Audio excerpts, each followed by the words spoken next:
And good evening, everyone. ESS, Empire State Sports, proudly presents the Wise Guy Sports Talk Show with our host tonight, Joey Reholm, Dave Barlett, and myself, and our guest for this evening, Section 10 Coordinator, Carl Normandin. Welcome to the show, Carl.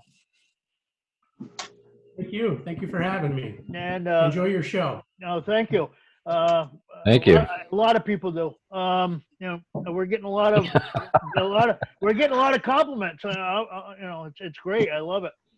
I brought up just before we came on air that the last time we interviewed you was back in, and I found the interview today on my external hard drive, and I'll probably be publishing that eventually here pretty soon again. It was June 8th of 2014. And we did it at Between the Buns in Potsdam bar restaurant. So a lot has happened in the last 6 years. And I know we have a ton of stuff to talk about, especially with what's going on with the virus and how it's going to affect sports. But what I'll do is I'll turn it over to Joey and we'll get into it. Okay, sounds like a plan. I get to grill the boss. That's right. Good feeling. Carl, thanks for coming on. We appreciate it. And we interviewed Missy West a couple weeks ago. And I know she's been working hard doing a lot of Zoom meetings and overseeing things in her business. I know you're doing the same stuff, just constant. This is probably the way things have to be. So let us be your night off. Have some fun with this, and we're going to talk about the present situation, but we'll try to make light of it as best we can. And then we want you to be able to let's find out about the real Carl Normandin. That's what we want to talk about tonight. You mean the good, the bad, and the ugly? Whatever you want to bring up, man. I doubt there's very much ugly. You haven't found those people yet. So why don't we start with the state of where we're at right now? I mean, everybody's got a pretty good indication. Spring sports have been canceled, and now we're to the point of fingers are crossed, waiting and hoping that kids will, number one, be allowed to go back to school in the fall, and then obviously if that were to happen, fall sports. So I'm sure tons of contingency plans and ideas and things are being hopped around. I saw today Dr. Zayas post on Twitter about a group that's been put together to tackle this situation. So why don't you give us a little update on those things to start? Sure. So I think probably to start with, it was a rather abrupt end to the winter sports season. From a sectional standpoint, really things kind of shut down on that Friday, and it was kind of a waiting game for everyone. Everybody wanting answers to questions that we really couldn't provide. Again, I think from the sectional standpoint, we wanted to try and bring some degree of closure for those 4 remaining basketball teams. Madrid-Wyington boys, Chateauguay boys, St. Lawrence Central girls, and Hammond girls, and then the Messina ice hockey team. So, we've got a couple of really nice colleagues around the table, and Kim Hayes, Eric Backus, and a few others kind of put together these video tributes to those remaining programs to kind of, at least from our standpoint, provide a degree of closure for them as best we could, given the certain situations that we're in. And then it was kind of a 3 to 4 week waiting game with fingers crossed. And, a few of us had planned on contingencies with abbreviated spring schedules and then abbreviated schedules, which included postseason play, possibly state play. And, as we got deeper into the month of April, I think most everybody kind of knew the writing was on the wall. And then when we hit that the mark where the pause was extended to May 15th, that really took the state championships and the regional play out of the picture.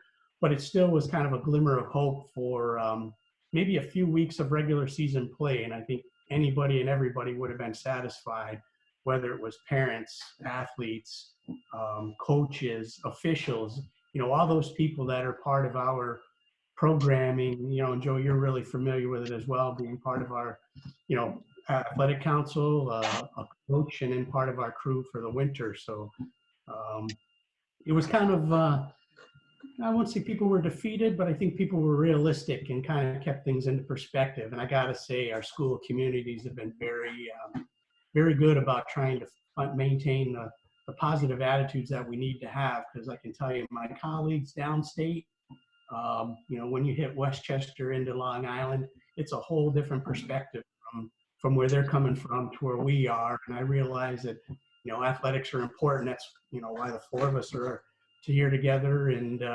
your listening audience, we're all the common denominator is athletics. And for them, athletics downstate, it's a moot point right now. They're looking for survival and recovery. And there will be a light at the end of the tunnel.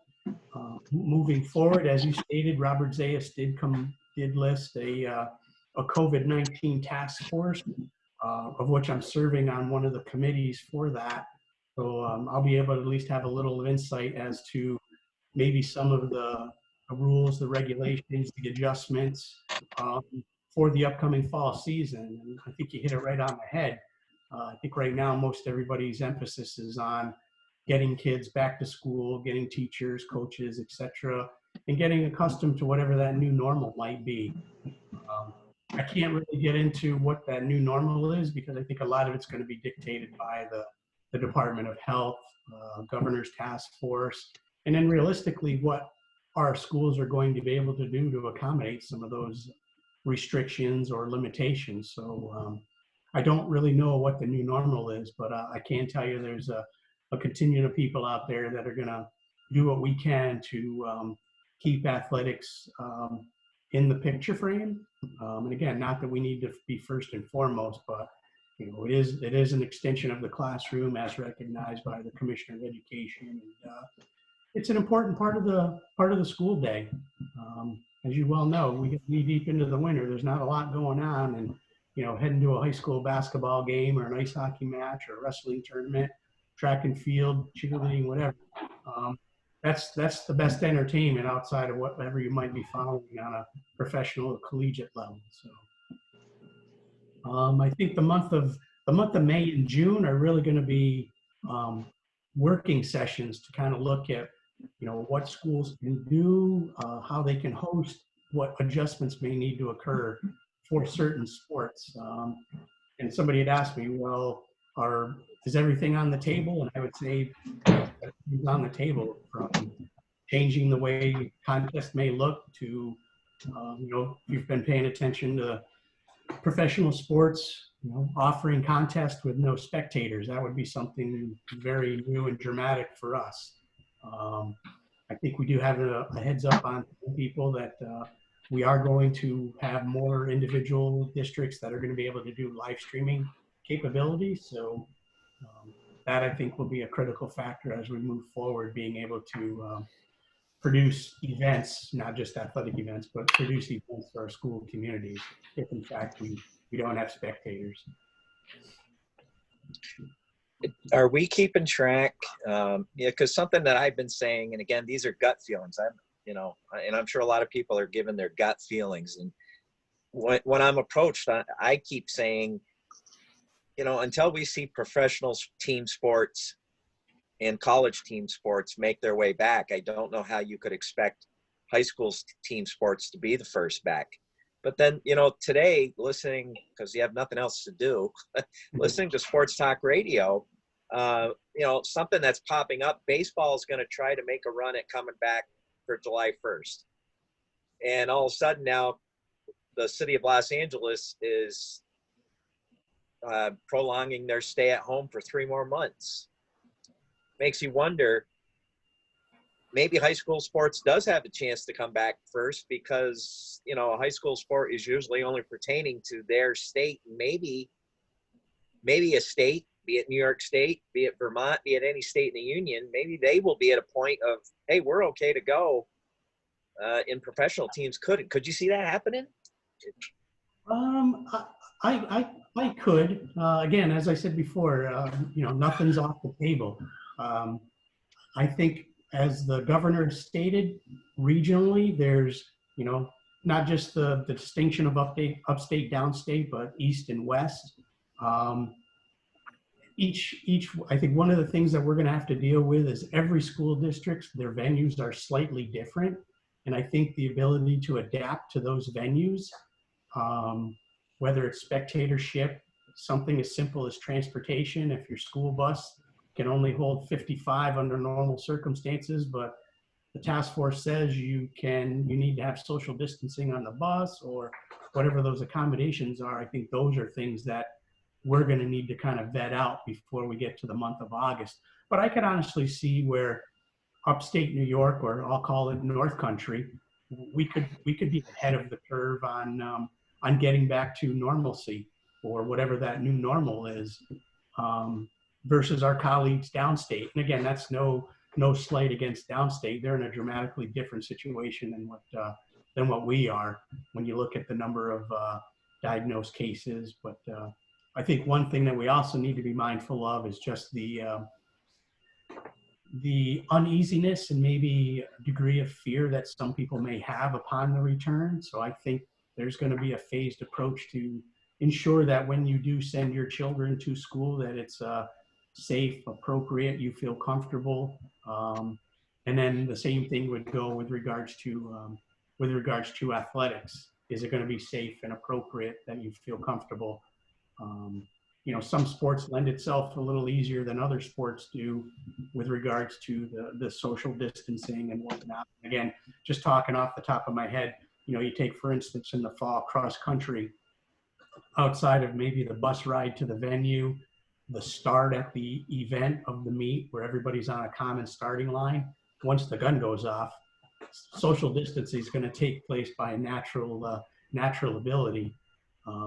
Swimming is a little different because that's in designated lanes. And again, the only gathering area or congregation might be on the school bus and maybe on the pool deck. So swimming might have less accommodations needed than the sport of football or the sport of soccer moving forward. But I don't think we're going to have to reinvent the wheel, because I know that Robert Zayas, our executive director for the New York State Public High School Athletic Association, he's on the NFHS task force. So I think a lot of the national level governance, whether it's the NCAA and the National Federation, will help prescribe some. Still there? Yep. Sorry, my screen went out. They'll have some prescribed guidelines, I think, for us to use, and then I think it's really going to behoove us as a local athletic council to kind of take a look at those and figure out where we fit in and how we might be able to adjust. So kind of long-winded, but to go back to your original question, yeah, I think there's a very strong possibility that we could get things up and running in a timely factor. I'm still gauging that, third week in August, third Monday in August. I'm hoping our kids, granted the successful health examinations, those types of things, and the districts are ready to bring kids back, that we'll start with that new normal at that point. Do you, I got one more, Pete and Dave, and then you can take over. Looking back, I'll give you a looking back question. Sure. Really the last time we were together was on March 11th. In looking back, are you surprised? Number one, that whole evening was surreal. My girls were out there playing, and then Madrid Waddington was just an unbelievable game against Mariah. But, I'm watching my phone as those games are going on and watching everything in the nation start shutting down. Are you surprised at how lucky we were that we even got those games in that night? I'll tell you, yeah, I usually don't count myself lucky, but I think from a sectional standpoint, in the state of New York, we were one of only 2 sections in the state of New York to host basketball contest that evening. And I believe we hosted 2 out of the 3 games that were live streamed.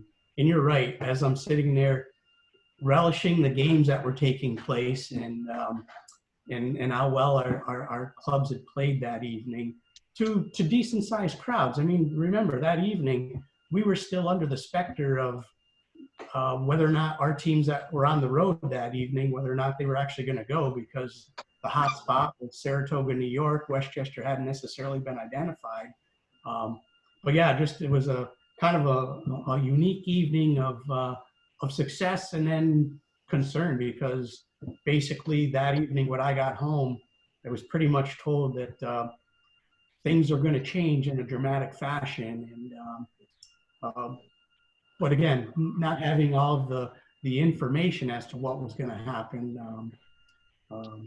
Yeah, quite the unique evening, I must say. It was fun talking to the coaches and the kids, and even the teams that lost that evening. It was quite unique because they were even antsy about whether or not they'd be able to make it up. So yeah, March 11th, and it's what is it, April 11th already?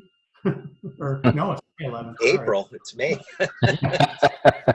I'm muddling together. Every day's Sunday sometimes, it seems like. It's hard to believe. Yeah, I hope to be able to get back to that point again. Yeah, somebody said it's March 55th. Yeah, I guess, Carl, I know the three of us were looking forward to regional play and going back to the States at Glens Falls. And since I brought it back from Binghamton, so that was a big letdown for us regionally. But we understood, I guess, to a certain extent. So I guess moving forward, although we are in a lull right now, has your job slowed down at all? Because it's got to be business as usual, I guess, moving forward and trying to plan for. You just missed a season. Is that what your basic concept is now? Okay, we missed a season. Now let's reboot. Let's get our fall stuff put together so we can kick it in overdrive when it does take effect. Is that basically what you're doing now? Yeah, it's been a different busy. The day-to-day phone calls, the day-to-day troubleshooting, problem solving, those types of things. You know, spring in the North Country, baseball, softball, those daily phone calls from my colleagues about rainouts and postponements, those types of things. That's dramatically different. Having basically a hotline with my assigners. I joke, I spend more time with those individuals than I do my wife and kids when they were in the household. But it's been a different kind of busy. But one of the things I pride myself in trying to be prepared for all of the scenarios. So pretty much the fall schedules are locked in, adjusted for the most part. 90% of the winter sports schedules are locked in. And I'm actually working on updating some of the spring schedules because I have a feeling, as I mentioned earlier, I think the summer, when there's normally a downtime, I really think our sport coordinators, our athletic directors, and those individuals that are responsible for carrying out interscholastic athletics are going to be a little bit busier this summer, just trying to make those accommodations to ensure that things are safe and appropriate for us. One of the things that we need to think about is normally in the month of June, most of the schools get all of their sport physicals, med history updates. Because the students are in school, they get those knocked out before the summer vacation.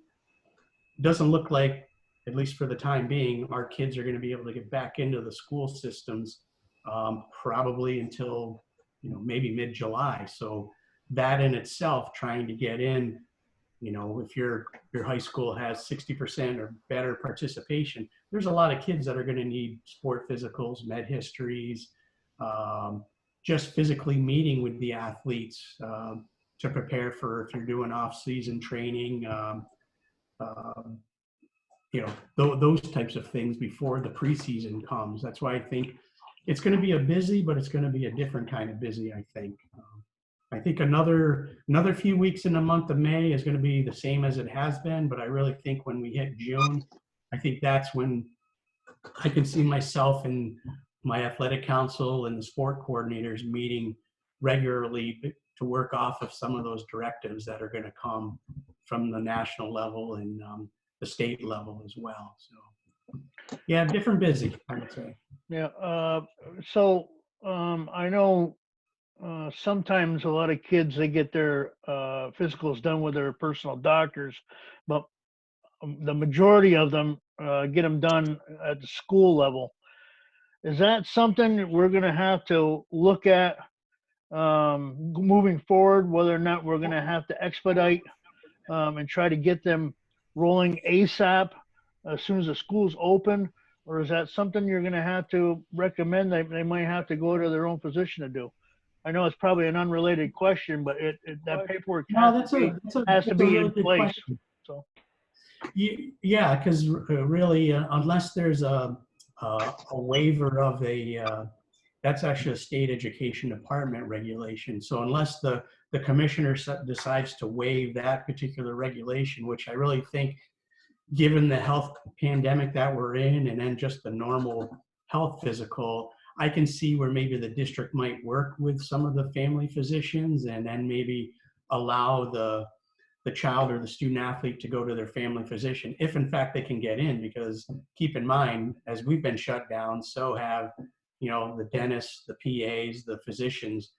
They're doing telemedicine, and maybe that's one of the positives out of all of this that may happen is maybe instead of having a quote face-to-face physical, maybe the med history could be done in a telemedicine fashion. Again, trying to think a little outside the box, but when you look at the total number of fall athletes that would need that type of a med history or physical, on top of the school communities and the communities at large that are going to need to get back in to see their physicians. Yes, there's going to need to be some laxity, I guess, in that particular regulation or the school's regulation. Yeah, just my thought. Yeah, to be honest with you, I'm going to bring this up because everybody's going to look at me and say, "What the hell is wrong with you?" But You do that anyway. I know. I had a doctor appointment scheduled for today for 8:15 this morning, and I drove down to the clinic where I go, and it's just my 3-month update, and I walk in, they go, "Oh, you came." I go, "Yeah." And they go, "Oh, well, yeah, we haven't seen but maybe a handful of people in the last month. Everybody's been doing it by the telemedicine." And I go, "Well, I didn't get that memo." So I guess, but I was questioning, how could they really get the vitals and all this other stuff down that are really needed to fill in those forms properly if they don't do it? So that was what was basically led to my question. How are we going to expedite this? So that's the reason why I mentioned it. Sure.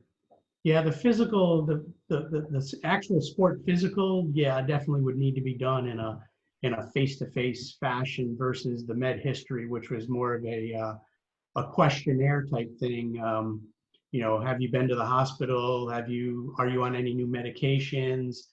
If obviously if they're 16 years of age or younger, they need to have an adult in that telemedicine consult type of thing. So, but yeah, you bring up a valid point.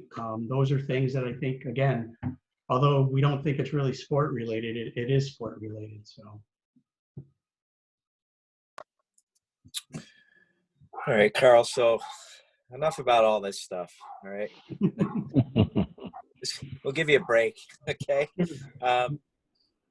One of the things, go back to March 11th, and this doesn't have to do with the situation, but, that was the last time that we were together. And when I say we were together, give you a chance to give a shout out to the crew. And I'm not talking me and Normie up in the crowd doing 50-50, but your crew.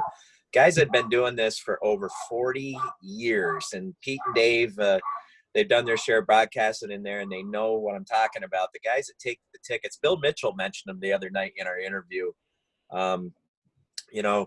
Seeing Jerry Smiljan every year and those group of guys that take care of what a lot of us think is the best basketball tournament in the state.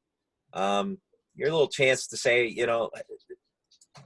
what your involvement's been over the last 20, 25 years with those guys, and how great those guys are to work with. Yeah, I got to tell you again. We use the word lucky right at the top of the interview here. And I got to say, I'm one of the luckiest guys in my job to be affiliated with what we refer to as the crew.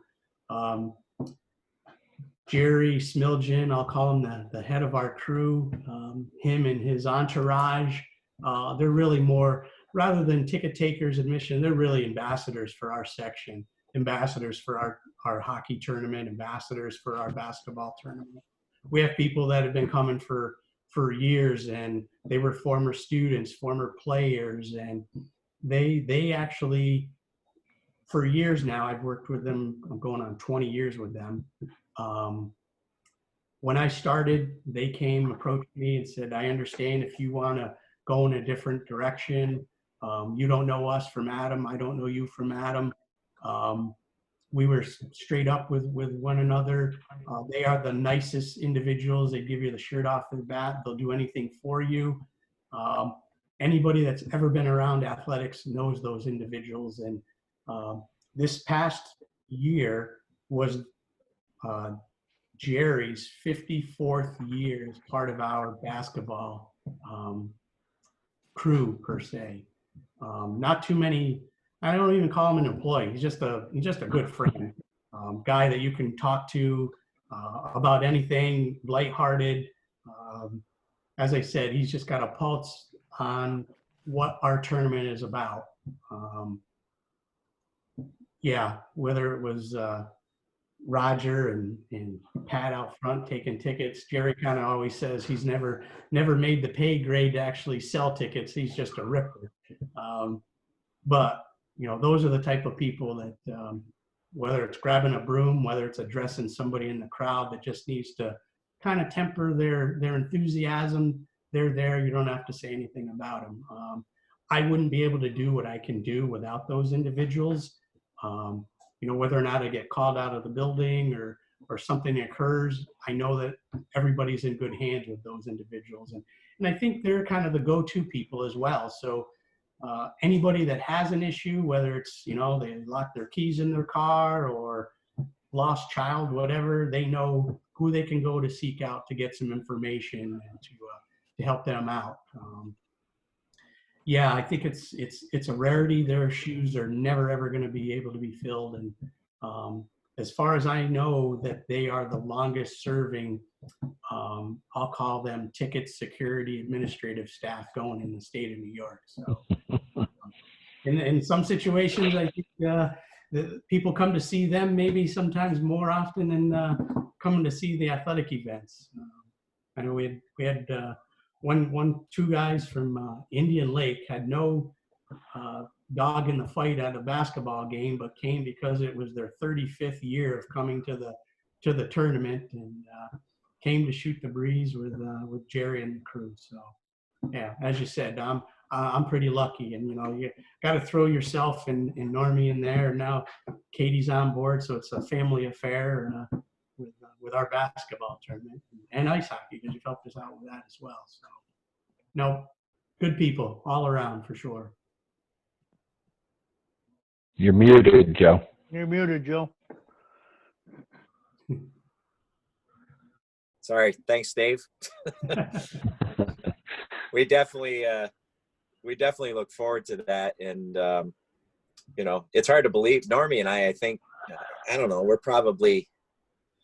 we got to be pushing 20 years of doing the 50-50. And maybe longer, because Mr. Joe Jubenville is the one that turned me on to you guys when I started, and Joe had been there a lot longer. There's another individual that again, count myself lucky. Running that basketball tournament is like nothing else, and to be able to be guided and mentored by Joe Jubenville, Jerry Horahan, Bill Myrna, all these people that are just selfless individuals, and they make the experience of what our unique tournament is, what it is. So definitely. Well, I remember when we started, obviously Normie and I were coaching with Joe at the time, and just came one night to watch a game, and back in those days it was, whatever kid they could find, here's $5. Can you sell as many 50-50 tickets as you can? Make a $30 pot, and then all of a sudden, we should have Normie on, Pete, at some point. He could be a show all on himself. Oh yeah. Because Usually is, yeah. I mean, on the nights now that he has to miss and I have to sell 50-50 on my own, they don't like me. They want Normie. Normie's the star. I'm his Ed McMahon. He's Johnny Carson. And so when Johnny's not there and it's just Ed, it's just not the same. So, but to think that Normie and I started doing that, and now we've got regular customers. Normie's got regular customers. They can't wait to see him. Well, you have a following for sure. Yeah. So yeah, it's a great group of people to be a part, and I'm proud of that. And I'm glad to say that Katie's now joined the crew, and Erica Backus, we're trying to get a little younger. So, but yeah, that's a great 2 weeks from start to finish. So, I saw today, and here's a little basketball because we always love to throw basketball in.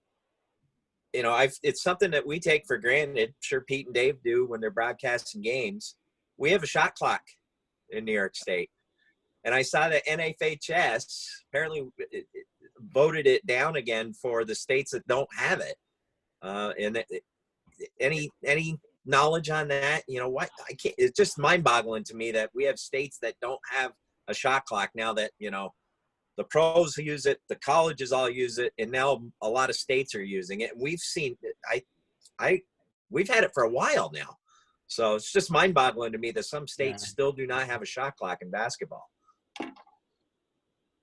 No, there's still the purists out there that aren't willing to give up the ghost with that element. I don't really have an answer. I'd probably have to check with our each state gets to have a rules representative, so I'd have to reach out to that person to find out what seems to be the hold up with a few of those states that don't want to see that implemented. But I do want to just piggyback off your comment with regards to the crew. I'd be remiss if I didn't mention, our main clock operator, our shot clock operator, our official scorekeeper. People don't realize that these individuals, if they get paid, it's a nominal stipend to do the game. They do it because they love not just being a part of the atmosphere, but they enjoy the job. It's not necessarily a job for them, but they enjoy doing the job and doing it right. And again, I've been doing this particular job 20 years, and I can only think maybe on one hand the number of nights. And again, if you think about our tournament, basically starting the middle of February and going to the third week in March, there's a lot of evenings that those men and women are giving up of their time and their family, spending time with their family, to be a part of our, Section 10 family basketball, ice hockey tournament. So, I don't want to leave them out because they're definitely a vital part of, when I'm not being able to be there, I know they're in good hands with that crew being there. So, thanks for letting me get that in. So Carl, I'm gonna switch gears again and go back to the coordinating you do. You also coordinate officials in Section 10, and there has been a shortage of officials statewide. So if you could just educate us on how you're doing that scheduling, because there's some games, I don't know at the top of my head, you only see one official doing a softball game or doing this or doing that. So if you can enlighten us and educate us on exactly what goes into all that. Yeah, for as much as we want to think we're kind of unique, we're really not. We're one of 11 sections in the state of New York.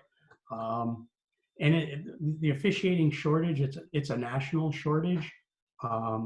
There's probably a number of reasons why. I don't know if we want to get into for why there's a shortage, but there's a shortage.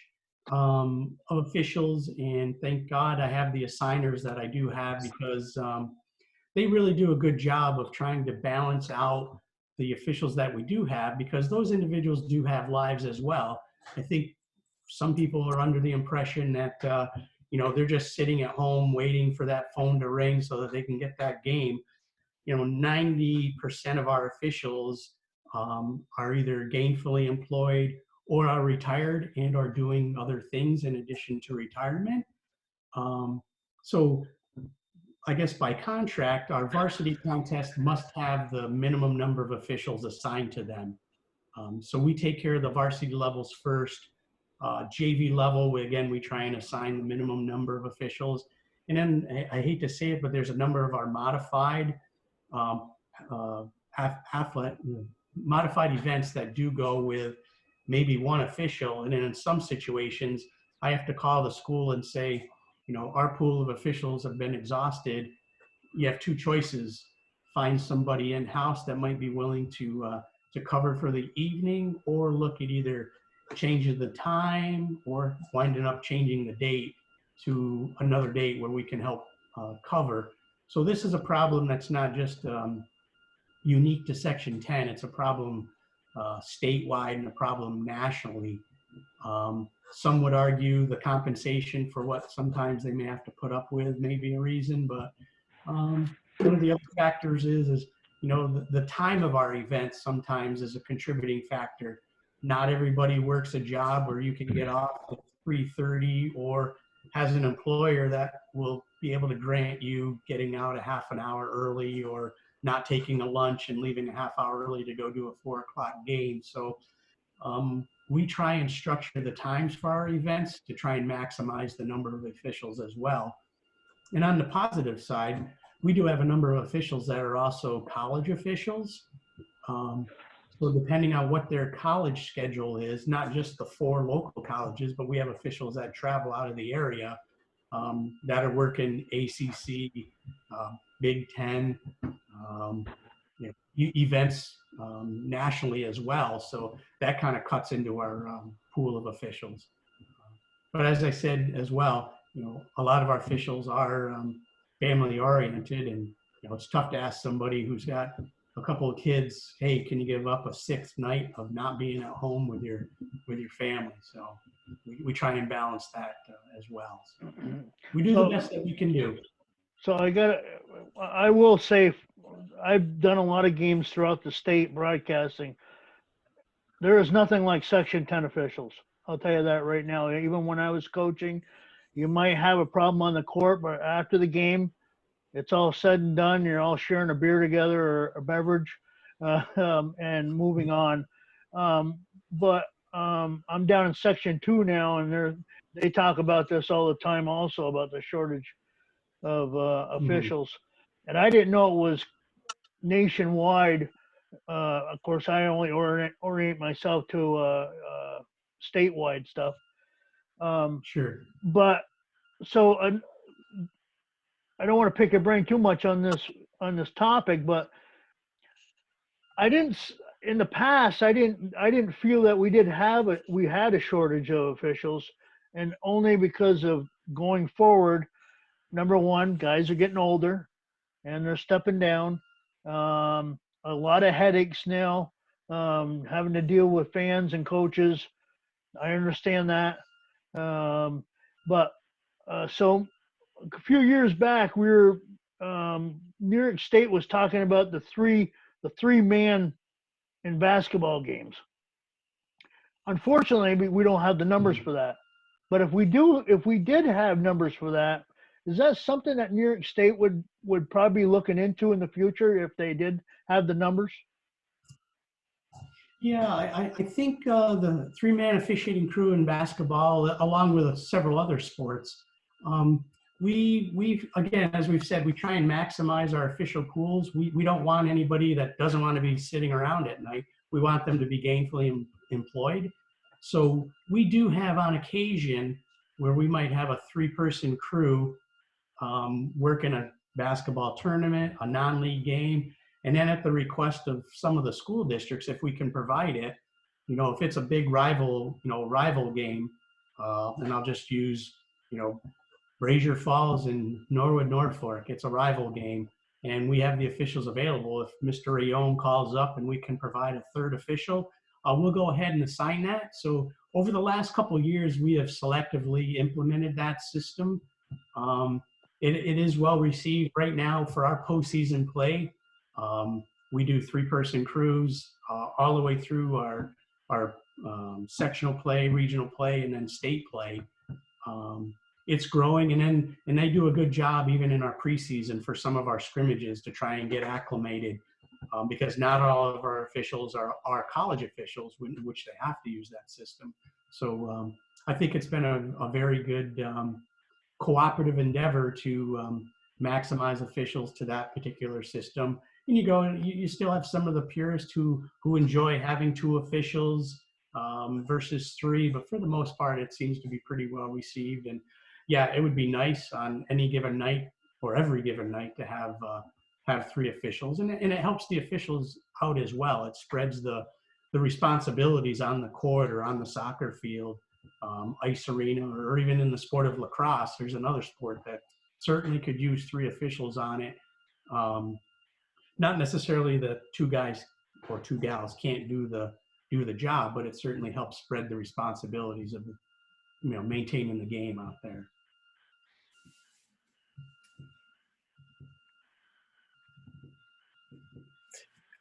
You got one, Dave? No, I really don't.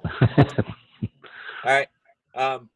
So Carl, let's get you. What were you doing? What led into this job undertaking? From how long have you been doing our Section 10 coordinator?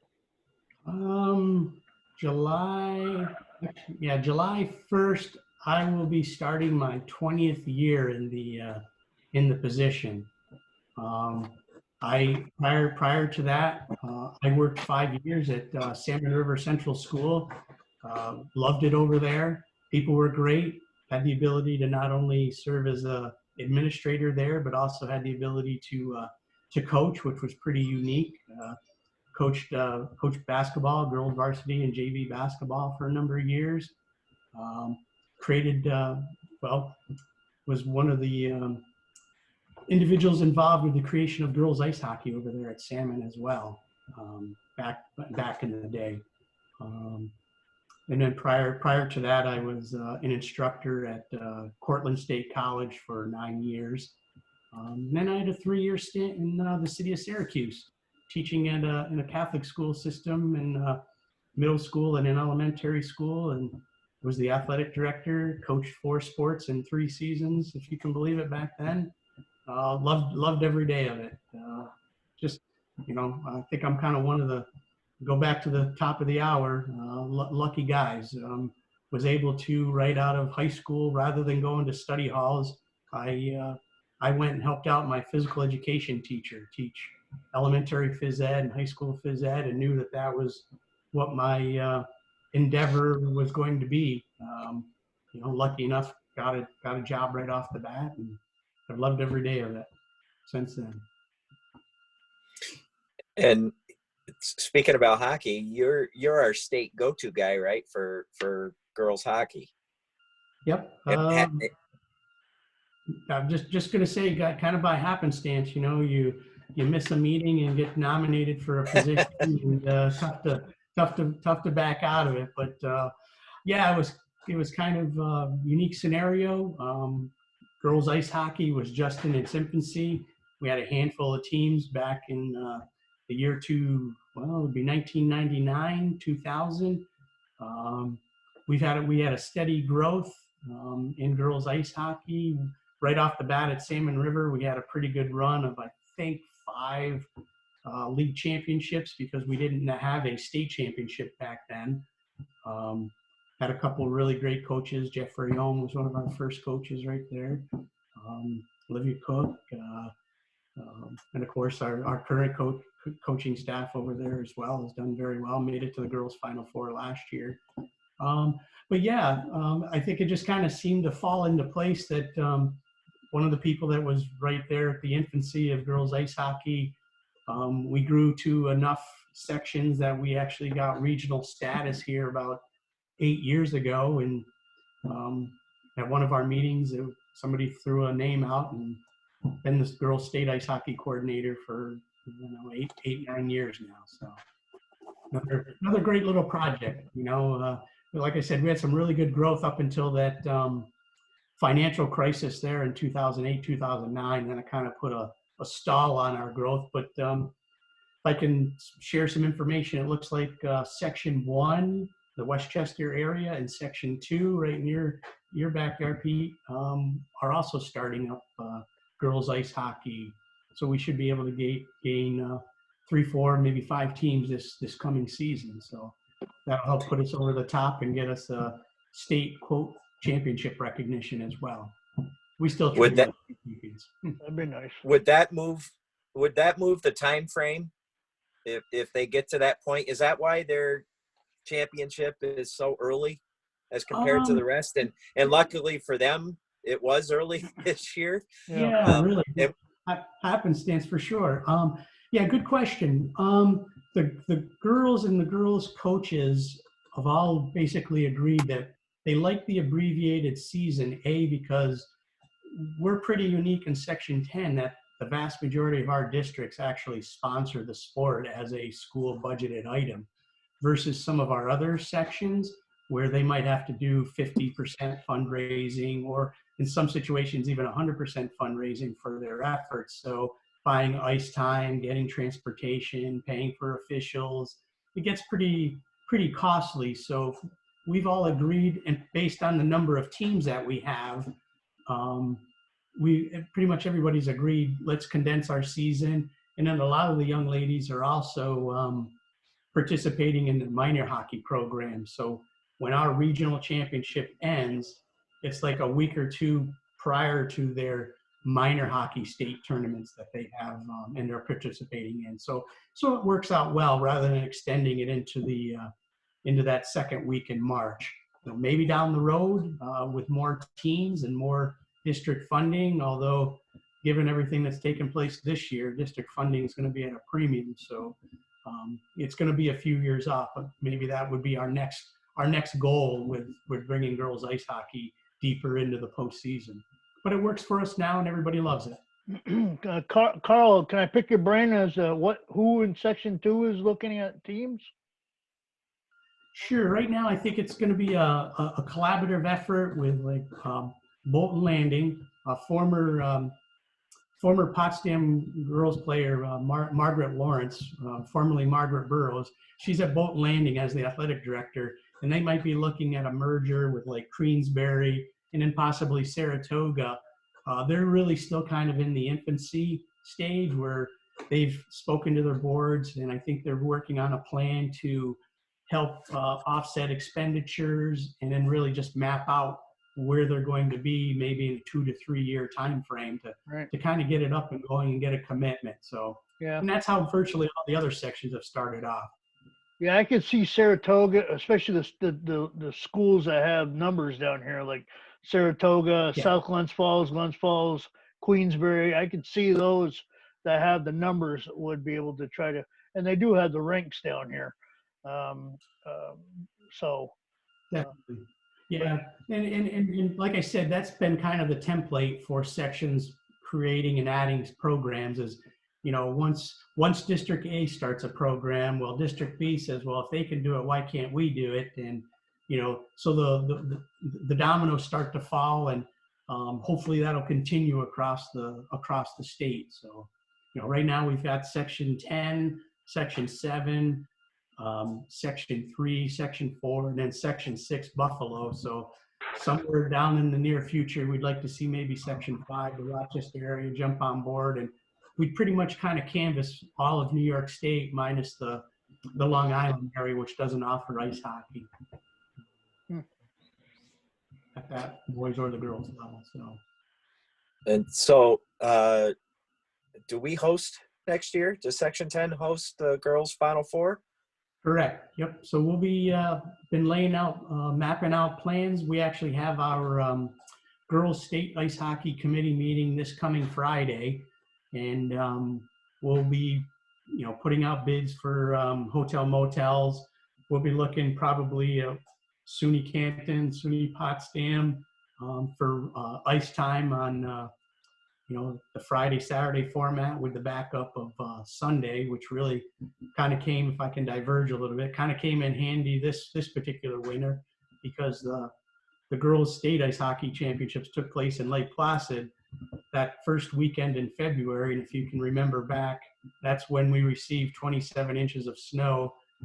Virtually the state of New York was in lockdown. So it took me almost 3 hours to get from a meeting in Saratoga to Lake Placid to turn around and at 4:30 in the morning postpone Friday's events into Saturday and Saturday into Sunday. So, but we were able to pull it off. And a buddy of mine from Salmon River, got to give him kudos. Bill Seward, our live streaming expert guru, he pulled it off. If you can also remember, that was when there was a substation somewhere in New England that the fiber optic was cut, and basically internet services from Maine to South Carolina were out, and Bill somehow figured out how to jerry rig an internet, and 15 minutes before live broadcast pulled it off, and nobody knew any different other than him and I, which we turned a few shades of gray.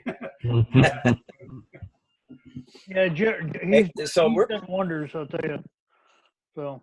Yes, he's great. Him and his crew is his family, so I got to give a shout out to his family as well. Yeah. And would you say, Carl? I mean, I don't know if we have the ability to go to Appleton or Cheel. I'm sure that you've got those connections, but what SUNY Canton, and especially the redo to Maxey Hall's SUNY Potsdam's ice hockey facility. I saw the Section 10 championship game played there this year with the girls, and that was the first time I'd stepped inside the hockey rink. I've walked by it, but it's the first time I stepped in. I was amazed. I'm like, wow, what a modernization they did to this facility. It's a great facility. So, I mean, if we're going to host the state championships, we've got really great venues to pick from. Yeah, we have a number of great venues, and a lot of it, as you well know, as the AD at Brazier, scheduling ice time and working on backups. We would love to be able to host in Appleton and Cheel, but the Division I schedule with regards to practice, and then if you're hosting that weekend, you've got to provide ice time for the opposing team. And that's no disrespect to either of those arenas. We would love to be able to be there, state-of-the-art facilities. But really, SUNY Canton and SUNY Potsdam, their arenas are a little more of an intimate setting for us versus being in a large, expansive arena. We have some really good draws in crowds, but not to the degree where we would fill an Appleton or we would fill a Cheel. So hosting it at SUNY Canton, SUNY Potsdam, just kind of works for us.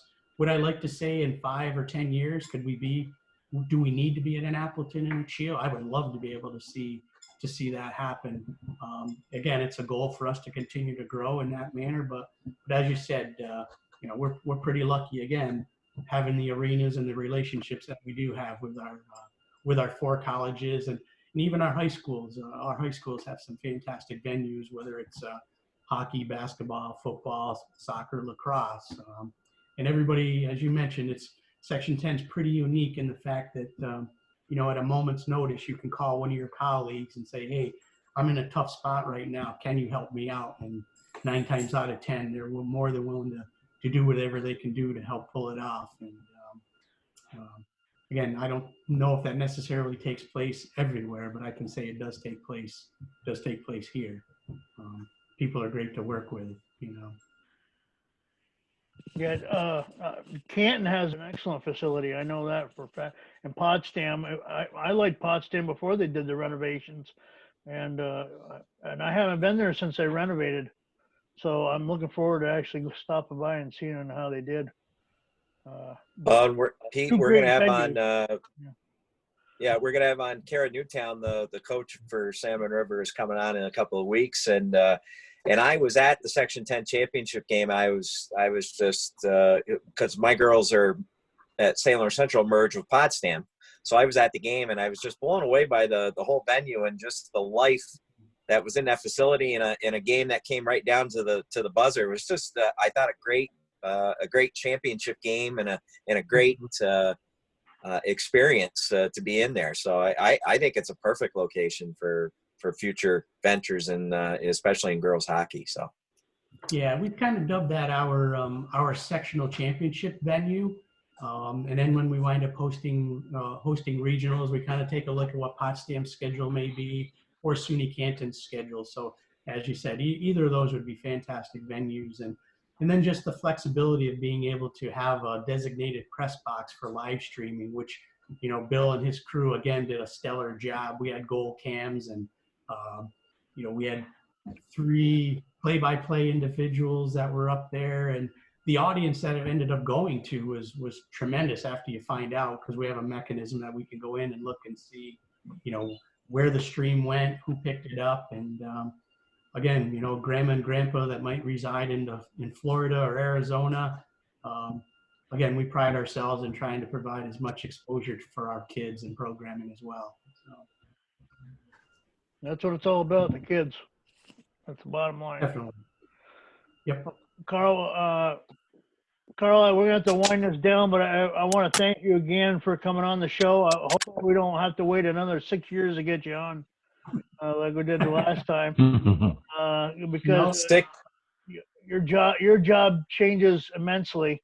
And I'm sure it's nothing's, I'm sure it's you're pulling your hair out of your head during this pandemic to try to figure out where everything's going to settle. So we appreciate you coming on. We're kind of in the people pleasing business, and it's tough not to be able to do that. But I think everybody, like I said earlier, everybody's been really understanding of the situation, respectful of the situation, and myself and our athletic council, we're going to do our best to do what we can that's going to be safe and appropriate moving forward and over the course of the summer and the fall. And things may look a little different, but we're hoping that we can kind of keep it as close to what it looked like in the past, whatever that might be. So, and again, I agree with you.